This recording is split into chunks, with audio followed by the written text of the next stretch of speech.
Good day, everyone, and welcome to another series of online academic reviews of Mathematics 9 Glade Learning Modules.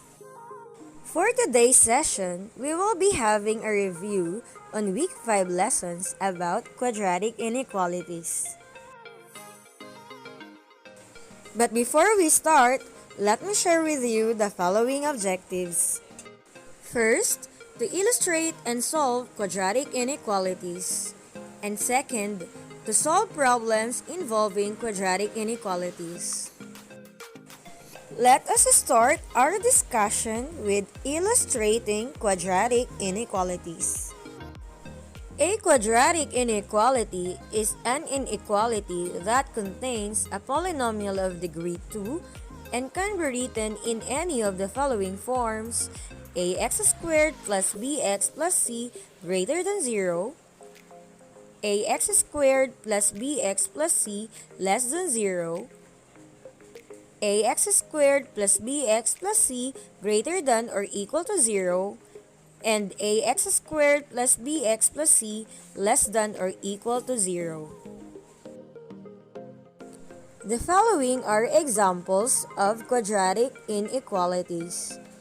S times quantity s minus 9 greater than 0, m squared plus 3m less than negative 4, 3x squared minus 12 greater than or equal to 5x, and x squared less than or equal to 8x minus 12. Now, let us check your understanding about the concept. Determine which of the following are quadratic inequalities. For number 1, we have r squared minus 10r plus 25 greater than 0. Is it a quadratic inequality or not? Yes, it is a quadratic inequality because it has a degree of 2 and the inequality used is greater than. For number 2, we have 2w squared minus 4 minus 7w equals 0.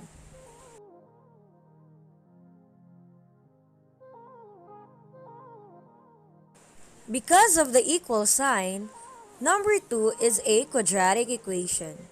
Therefore, it is not a quadratic inequality.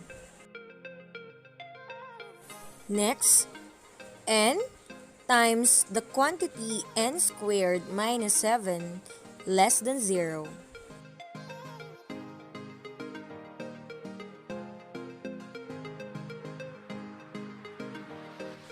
If we simplify the given, we will be having n cubed minus 7n less than 0. Since the highest exponent is 3, therefore it is not a quadratic inequality. For number 4, we have x times quantity 2x plus 5 greater than or equal to 3.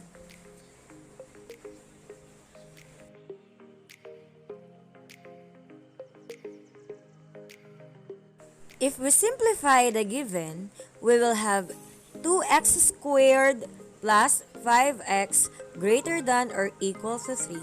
Since the highest exponent is 2, therefore it is a quadratic inequality. For our next topic, we have solving quadratic inequalities: ax squared plus bx plus c greater than 0 and ax squared plus bx plus c less than 0. To solve a quadratic inequality, apply the rules in factoring quadratic equation to find its roots. These roots will be used as the points to be plotted on the number line.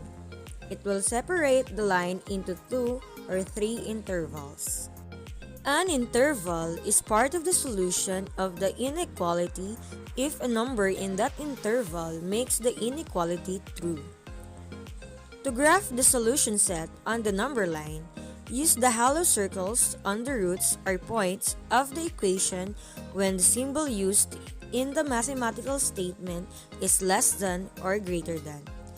This is to show that the roots are not part of the solution set. For example, let us solve and graph the solution set of the quadratic inequality x squared plus 2x minus 8 greater than 0. So, paano ba mag-solve ng quadratic inequalities ax squared plus bx plus c greater than 0 and ax squared plus bx plus c less than 0?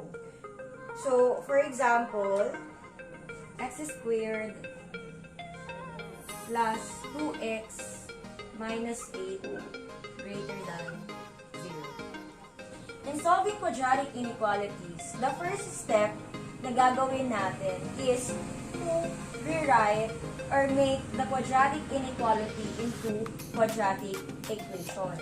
So, ang gagawin lang natin dyan, yung greater than, papalitan lang natin ng equal.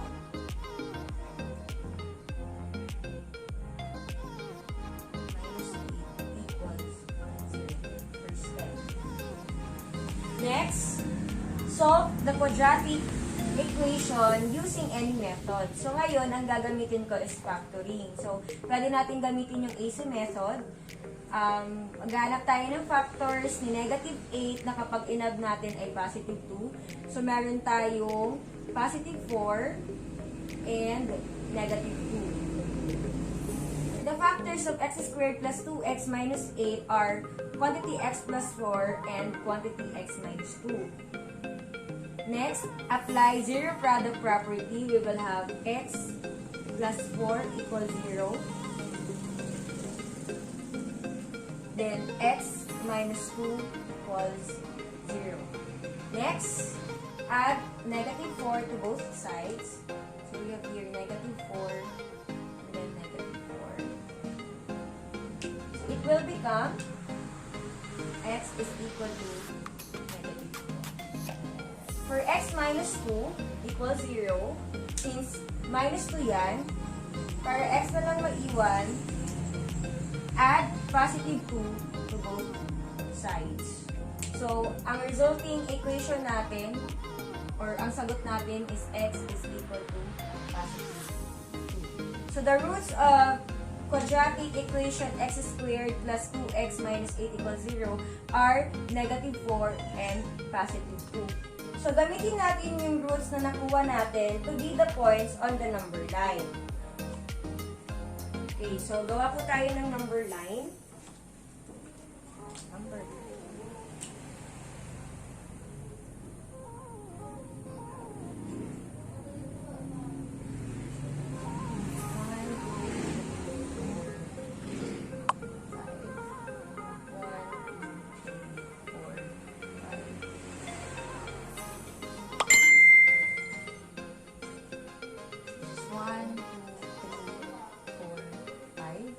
Negative 1, negative 2, negative 3, negative 4, negative 5, negative 6, negative 7. So, since dito, in solving quadratic inequalities in the form ax squared plus bx plus c greater than 0 and ax squared plus bx plus c less than 0, to graph the equation ng quadratic inequality natin, itong ating roots, since greater than kasi siya greater than, ibig sabihin, hindi sila kasama. So, to graph the solution set of the quadratic inequality on the number line, simply blacken the parts that satisfy the solution set.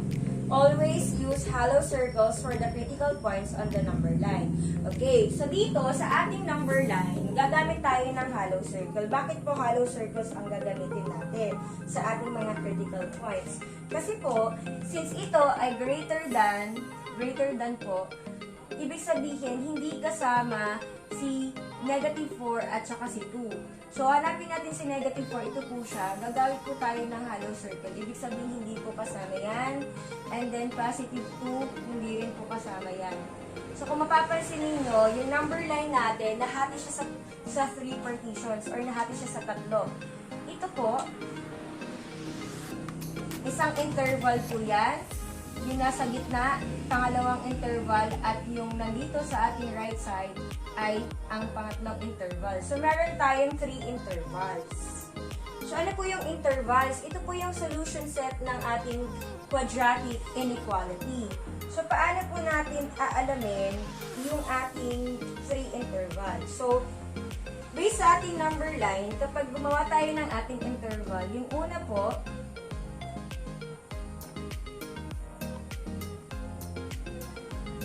okay, so we have here negative 4, tama po ba? So, ang una nating interval ay x is less than negative 4. Okay, so x is less than negative 4. So, kung ito po yung solution set natin, negative 5, negative 6, negative 7, they are less than negative 4, diba? So, yung unang interval natin ay x less than negative 4. Okay po, next. Andito po sa ating gitna. Pag ito naman yung interval na kukunin natin, yung nasa gitna, so si x ay greater than negative 4, but x is less than positive 2. Ayan po yung pangalawang interval natin. Ulitin ko po. Pag itong solution set na to, itong interval na to, pag in-name natin yan, that is x less than negative, x is greater than negative 4. Bakit po? Kasi kung titignan nyo, we have negative 3, negative 2, negative 1, hanggang 1. These numbers are greater than negative 4. But they are less than positive 2. Kaya ganun yung pangalawang interval natin. And then, kung ito naman, yung solution sets niya, from 3, 4, 5, and above, so 3 is greater than 2, di ba? So, kung isusulat natin yan, x is greater than 2. So, meron tayong tatlong intervals. The 3 intervals are x less than negative 4, x is greater than negative 4 and less than 2, or x is greater than negative 4 but less than 2, and x is greater than 2. Now, para malaman natin kung alin ang solution set ng ating quadratic inequality, i-test natin ngayon itong tatlong to. Remember, meron tayong tatlong interval. I-test natin ngayon yung tatlong intervals na yan. Kapag nagkataon na nasatisfy ng interval yung quadratic inequality, ibig sabihin, solution set siya. Okay po. Halimbawa, sa number 1, x is less than negative 4. So, kukuha tayo ng isang value na nandito sa interval na to. So, less than negative 4, andito po yun. Yan, sa left side ni negative 4. So, pwedeng ang kuya natin is negative 5, pwedeng negative 6, pwedeng negative 7. So, ang gamitin na lang natin is negative 5. So, what if x is equal to negative 5? So, first interval for x is less than negative 4. Okay, so we have x is less than negative 4. So, find or gumamit ng number na x is less than negative 4. Kunin natin yung negative 5. So, for instance, x is equal to negative 5. Okay, so ating inequality kanina is x squared plus 2x minus 8 greater than 0. So, substitute the value of x, which is negative 5. So, we will have negative 5 squared plus 2 times negative 5 minus 8 greater than 0. So, negative 5 squared is positive 25 plus 2 times negative 5 is negative 10 minus 8 greater than 0. So, this is 25 plus negative 10 plus negative 8. This is negative 18 greater than 0. So, 25 plus negative 18. Since this is positive, this is negative, isusubtract natin. So, ang difference nila ay 7. Positive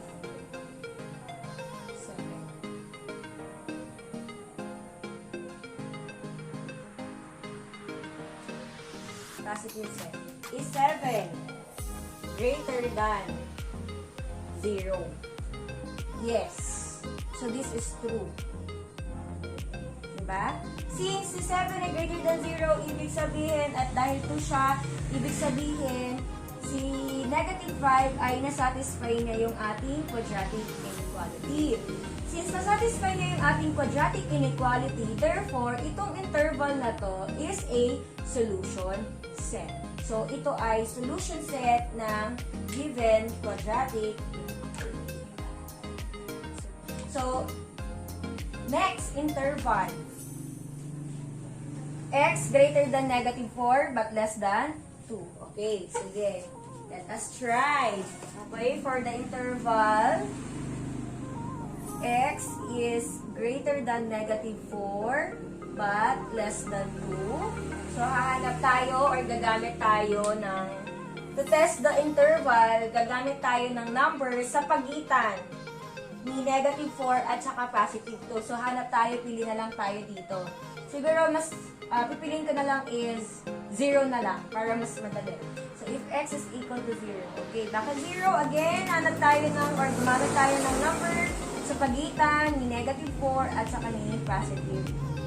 So, substituting 0, we have 0 squared plus 2 times 0 minus 8 greater than 0. So, 0 squared is 0 plus 2 times 0 is 0 minus 8 greater than 0. 0 plus 0 is 0 minus 8. This is negative 8 greater than 0. Okay, is negative 8 greater than 0? This is false.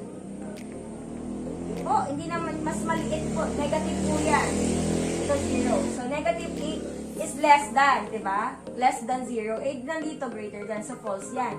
Ngayon, dahil false siya, ibig sabihin, itong interval na to, yung x greater than negative 4 but less than 2 is not a solution set of the given quadratic inequality. So, hindi po siya kasama sa solution set ng ating quadratic inequality. Ngayon, paano naman itong x is greater than 2? Okay, so, let us see. Kung si x greater than 2 ba, ay kasama sa solution set ng ating quadratic inequality.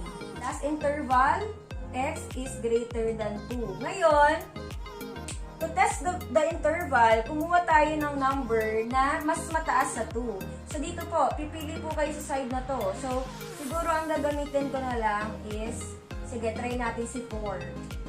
So, f is equal to 4, since 4 is greater than 2. Okay, so we have 4 squared plus 2 times 4 minus 8 greater than 0. So, 4 squared is 16 plus 2 times 4 is 8 minus 8 greater than 0. 16 plus 8 minus 8, this is 16. Okay, is 16 greater than 0? Yes po, that is true. Since it is true, or since positive 4 satisfy the given quadratic inequality, therefore, we can conclude that x greater than 2 or the interval x greater than 2 is a solution set. Solution set siya ng ating quadratic inequality. So, this is a solution set. So, paano natin ngayon yan i-graph? So, pag i-graph natin yan, in graphing, babalik tayo dito sa ating number line, in graphing a quadratic inequality or in graphing the solution set of a quadratic inequality, so, ang ibablakan lang po natin is yung solution set niya. So, dalawa yung ating nakuha kanina. We have x is less than negative 4 and x is greater than 2. So, saan po ba yung x less than negative 4? Ito po yon. So, ito po ngayon yung ibablakan natin. Pero ang ginamit ko na lang red para makita nyo. Yan po. And then, x greater than 2. X greater than 2. Ayan po siya.